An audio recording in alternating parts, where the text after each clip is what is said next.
So hello everyone, इस video में जो है सो हम हैरियल थ्योरम के ऊपर बात करेंगे।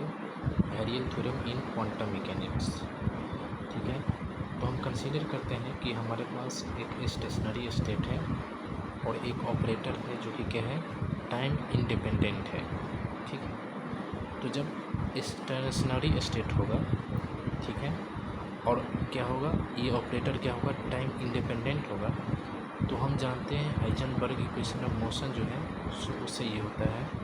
ठीक है, iota h bar d by d t expectation value of a equal to commutator of a h और इसका एक्सपेक्टेशन वैल्यू लेंगे, तो इससे जो टाइम डेरिवेटिव होगा वो जीरो होगा, क्योंकि हमने ये माना है स्टेशनरी स्टेट है और ए क्या है, वो टाइम इंडिपेंडेंट ऑपरेटर है, तो यानी कि हमारे पास ये आ जाएगा। ठीक है, इसका हम यूज़ करके हैरियल थ्योरम को प्रूव करेंगे और एक बहुत ही अच्छा और फेमस रिलेशन लाएंगे जो कि सेंट्रल पोटेंशियल में होता है। तो हम मानते हैं कि नॉन रिलेटिविस्टिक मोशन के लिए हैमिल्टनियन हमारा ये है P square by 2m plus भी, इसको हम इक्वल टू टी प्लस भी लिख सकते हैं। ठीक, और हम मानते हैं कि हमारा जो ऑपरेटर ए है वो क्या है, आर डॉट बी है। आर क्या है, पोजीशन ऑपरेटर है, पोजीशन वेक्टर है, और पी है मोमेंटम ऑपरेटर है। ठीक, तो अब हम क्या करेंगे, आर डॉट पी एच के साथ क्या करेंगे, हम इसका कम्यूटेटर हम निकालेंगे। ठीक है, तो देखो आर डॉट पी को आप डॉट प्रोडक्ट लोगे तो ये आ जाएगा। ठीक है, और एच को हम क्या करेंगे, P square by 2m plus भी था, तो पी स्क्वायर को आप P x square P square इस तरह से लिख दोगे, 2m से डिवाइड करोगे, और भी क्या है, as a function of r को हो या फिर एक्स वाई जेड को हो। ठीक है, तो अब देखो यहाँ पे ये जो एक कम्यूटेटर है और ये है, दो वैल्यू जो है, ये क्या होगा, ये यहाँ पे प्लस साइन है। ठीक है, तो ये इसके साथ कमिट करेगा, प्लस ये इसके साथ कमिट करेगा, तो हमारे पास ये आ जाएगा रिलेशन, ये इसके साथ और ये सभी टर्म इस भी के साथ, तो हमारे पास क्या आ गया। ठीक है, जो कि एक सिंपल फार्मूला से आता है। ठीक है, तो हम क्या करेंगे कि यहाँ पर देखो, यहाँ पर 1 2 3 टर्म है और यहाँ पर भी 3 टर्म है, तो वही सम वाला फार्मूला लिख लेंगे जो मैं लिख रहा हूँ। तो देखो हमने ये फार्मूला लिखा है, यदि ए हो और बी प्लस सी हो तो ए बी के साथ कम्यूट प्लस ए सी के साथ कम्यूटेटर लगा दो, हो जाएगा। तो इसी तरह से यहाँ पर देखो, तो हमने तो यही लगाया है ना, ये इसके साथ और ये इसके साथ, तो दो पार्ट्स में ब्रेक कर दिया। अब यहाँ पर देखो, यहाँ 3 पार्ट्स है, यहाँ भी 3 पार्ट्स है, तो तुम ऐसे क्या करोगे कि ये वाला पार्ट्स इसके साथ कर जाएगा, ये वाला पार्ट इसके साथ, और कम्यूटेटर अलग अलग पार्ट्स में ब्रेक हो जाएगा। तो हम क्या करेंगे कि एक कम्यूटेटर को हम निकालते हैं। ठीक है, देखो 1/2m है ना, तो ये आउटसाइड ऑफ कम्यूटेटर आ जाएगा, कांस्टेंट रहता है तो। ठीक है, तो यहाँ पर देखो 1/2m को हम कंसीडर नहीं करेंगे, एक्स पी एक्स और पी एक्स स्क्वायर को हम कम्यूटेटर निकालेंगे।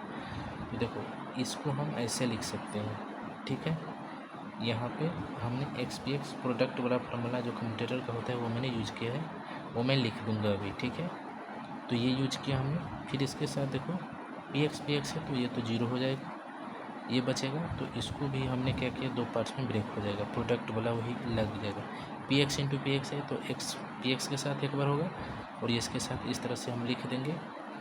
ठीक है, तो ये आ जाएगा, इसका कम्यूटेटर क्या होता है, एक्स पी एक्स का आयोटा एच बार होता है, तो वही हमने लिखा है, और पी एक्स मल्टीप्लाई हो जाएगा। इसी तरह से आयोटा एच बार और पी एक्स स्क्वायर है तो ये हमारे पास ही आएगा। इसी तरह से वाई पी वाई स्क्वायर के साथ जेड पी जेड स्क्वायर के साथ, इस तरह से ये हमारा आ जाएगा। ठीक है, तो ये जो कम्यूटेटर था, इन तीनों को अगर हम ऐड करेंगे 1 2 3 को, तो हमारा ये वाला फर्स्ट पार्ट कम्यूटेटर निकल जाएगा। ठीक है, तो जो फार्मूला हमने यहाँ वो यूज किया है वो मैं लिख रहा हूँ। तो देखो हमने ये फार्मूला यूज किया है, देखो ए कम्यूटिंग विथ बी सी। ठीक है, तो देखो पहले हम क्या करेंगे, सी है ना, सी को उस साइड लिखे हैं तो ए बी के साथ हो जाएगा। अब ये वाला बी को एक साइड बाहर निकालेंगे तो ए सी साइड होगा, यही हमने फार्मूला यहाँ पे यूज़ किया है, यहाँ पर भी। अब क्या करेंगे हम सेकेंड पार्ट के लिए, यहाँ पर देखो ये जो सेकेंड पार्ट है ये इसके साथ निकालेगा, तो ये इसके साथ कम्यूट प्लस इसके साथ कम्यूट प्लस इसके साथ कम्यूट, तो हम एक पार्ट को निकाल के दिखाएंगे और फिर सिमिलरली हो जाएगा वो आपसे। ठीक है, तो यहाँ पर देखो एक्स पी एक्स भी के साथ हम करेंगे, तो इसके लिए होगा क्या कि ये तो ऑपरेटर ही ऑपरेटर नहीं है, तो इसका कम्यूटेटर निकालने के लिए हम क्या करेंगे, साई कोई सा वेव फंक्शन हम लगा देंगे इस पर, ये कोई सा भी वेव फंक्शन होगा जो लग जाएगा, बाद में ये एलिमिनेट हो जाएगा, ठीक है। तो हमने लगा दिया, तो इसीलिए ये प्रोडक्ट वाला ये जो फार्मूला है ये यूज करेंगे यहाँ पे, ये दो पार्ट्स में अलग हो जाएगा। पी एक्स इस तरह से, ये कम्यूटेटर का वैल्यू क्या होता है, p x into v minus v p x, और ये एक्स और वी क्या है, एक्स भी है और वी भी है, दोनों जीरो हो जाएगा, ठीक है, क्योंकि x v minus v x वो जीरो हो जाएगा, वो ऑपरेटर का कोई फॉर्म नहीं इसका, तो ये जीरो हो जाएगा, ठीक है। अब यहाँ पर देखो पी एक्स का वैल्यू क्या होता है, minus del y del x, तो भी साइड से मल्टीप्लाई करके ये प्रोडक्ट में आ जाएगा, फिर प्रोडक्ट रूल लगा दो, डिफरेंशिएट कर दो, एक कैंसिल हो जाएगा, ये बच जाएगा। इसी तरह से इसका भी वैल्यू निकल के आ जाएगा, यानी इसका वैल्यू क्या आ गया हमारे पास, ये आ गया, साई हट जाएगा, यानी ये ऑपरेटर हो गया, ठीक है, साई पे एक्ट किया आइगन फंक्शन पे, तो ये आइगन वैल्यू आ गया, तो ये हमारा रह गया, ठीक है। अब इसी तरह से देख लो यहाँ पे इसका भी वैल्यू निकल जाएगा सिमिलरली, तो इन तीनों को अगर आप ऐड कर दोगे तो ये जो वैल्यू था ये निकल जाएगा। तो ओवरऑल हमारे पास आर डॉट पी इसका जो कम्यूटेटर आएगा, तो उन तीनों पार्ट्स को हमने ऐड किया, प्लस इसको भी हमने ऐड किया, और इन कोई वैल्यू देखो यहाँ पे P x square by two M है ना, तो P square by two M, P Z square two M, इन तीनों को ऐड करोगे तो किनेटिक एनर्जी क्या होता है यहाँ पे, जैसे टी एक्स कंपोनेंट यदि जो हम लिखेंगे तो क्या होगा, p x square by two m होगा, है ना, और टी बराबर क्या हो जाएगा, t x plus t y plus t z होगा ना, तो यानी कि ये टी हो जाएगा, टू एट का ना टी माइनस, और इसको हम क्या लिख दिए, x del v by d x है, इस तरह से हम लिख सकते हैं, ठीक है।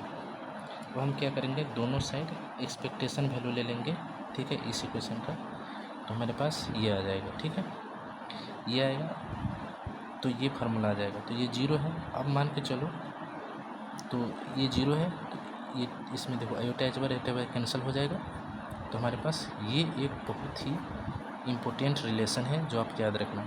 अगर क्या हो, सेंट्रल पोटेंशियल हो, तो देखो डेल भी है ना, डाइवर्जेंस ग्रेडियंट, तो सिर्फ डेल बाई डेल आर आएगा, तो इसको डेल भी बाई डेल आर लिख दोगे, और आर वेक्टर है तो ये इस तरह से आ जाएगा, ठीक है। यहाँ पे हुआ क्या है, देखो आर वेक्टर था, देखो अगर ग्रेडियंट है ना, अगर वो सेंट्रल पोटेंशियल यानी स्फेरिकल सिमेट्री है, तो सिर्फ डेल भी बाय डेल आर रहेगा, ये आर कैप कंपोनेंट रहेगा, तो आर कैप इससे होगा तो आर आ जाएगा ना, तो इसी को मैंने लिख दिया है।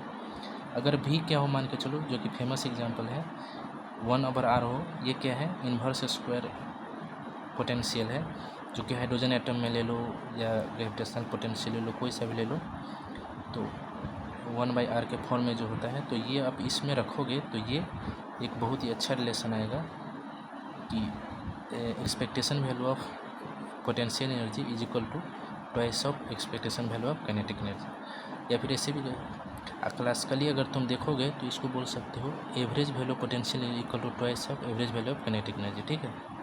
अगर साइन को हटा दो, सिर्फ मैग्नीट्यूड की बात करो तब, ठीक है। तो मैं फ़ोटो लेने के लिए, स्क्रीनशॉट लेने के लिए मैं एक अच्छा से मैं पिक्चर दिखा देता हूँ, ठीक है, इस नोट्स का। तो यहाँ पर ये फर्स्ट पेज का इतना सा लिखा हुआ है, ठीक है। इसके बाद सेकेंड पेज का मैं दिखा देता हूँ।